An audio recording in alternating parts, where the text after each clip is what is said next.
Hi அஸ்லாம் வலைக்கம். Welcome to babies gallery. எல்லாருக்கும் ரம்லான் கரீம்.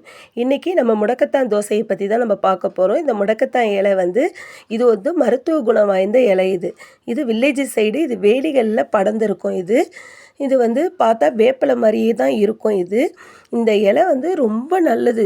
இதில் நம்ம தோசை மாவில் அரைச்சி கூட கலந்து சாப்பிட்லாம். இன்றைக்கி நான் இதை வச்சு ஒரு இனிப்பு தோசை தான் நான் செய்ய போகிறேன். அதுக்கு முடக்கத்தான் இலை எடுத்துக்கோங்க. பச்சரிசி ஒரு ஆளாக்கு எடுத்துக்கோங்க. இதை நல்லா பச்சரிசி நல்லா வாஷ் பண்ணிவிட்டு இதை நம்ம ஒரு மணி நேரம் ஊற வைக்க போகிறோம். பச்சரிசி சீக்கிரம் ஊறிடும். அதனால் 1 மணி நேரம் ஊறினா போதும். நல்லா வாஷ் பண்ணிக்கோங்க. இந்த தோசை யாராவது தெரியாதவங்க இதை ட்ரை பண்ணி பாருங்கள். இது சூப்பராக இருக்கும். ஆனால் இது ஸ்வீட் தோசை தான்.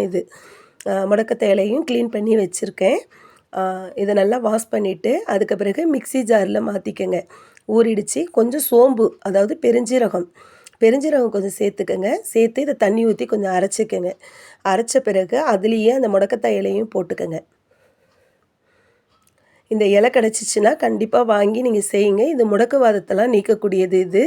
மூட்டு வலி, அதாவது ஜாயின் வலியெல்லாம் இது நீக்கிடும். இது மாதிரி பேட்டை வெல்லம் எடுத்துக்கோங்க. நாட்டு சர்க்கரை கூட கலந்துக்கலாம். நான் அந்த பேட்டை வெல்லத்தையும் அதுலேயே போட்டுக்கிட்டேன். இதில் டஸ்ட்டு மண் எதுவுமே இல்லை. அதனால் நான் டைரெக்டாக சேர்த்துக்கிட்டேன். அரைச்சி இதை ஒரு பவுலில் மாற்றிக்கங்க. தேங்காவை அரைச்சி சேர்க்குறத விட தேங்காய் பூ, அதாவது தேங்காவை துருவி சேர்க்குறது இது ரொம்ப நல்லது. இது மாதிரி துருவி அதில் சேர்த்துக்கங்க. தேவையான சால்ட்டு போட்டு அதை நல்லா எல்லாத்தையும் மிக்ஸ் பண்ணுங்கள் அந்த மாவை.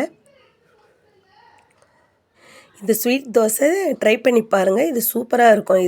பிள்ளைங்க முதற்கொண்டு இதை விரும்பி சாப்பிடுங்க.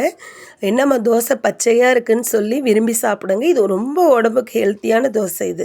நல்லெண்ணெயில் சுடுறது இது ரொம்ப மஸ்ட்டு. நல்லெண்ணெய் நல்லா இது பண்ணிக்கோங்க. தோசை மாதிரி வாத்துக்கங்க, மெலிசாக வாத்துக்கங்க. ஆனால் இது ரொம்ப மெலிசாக செய்ய முடியாது. கொஞ்சம் தின்னாக தான் இருக்கும். ஆனால் நல்லாயிருக்கும், சாஃப்டாக நல்லாயிருக்கும் இந்த தோசை. பெரியவங்களாம் சாப்பிட்லாம். ஜாயின்ட் பெயின் உள்ளவங்க இதை கண்டிப்பாக இந்த தோசை எடுத்துக்கங்க. இந்த மூட்டு வலி இருக்காது. இது ரொம்ப ஒரு மருத்துவ குணம் வாய்ந்த இலை. இது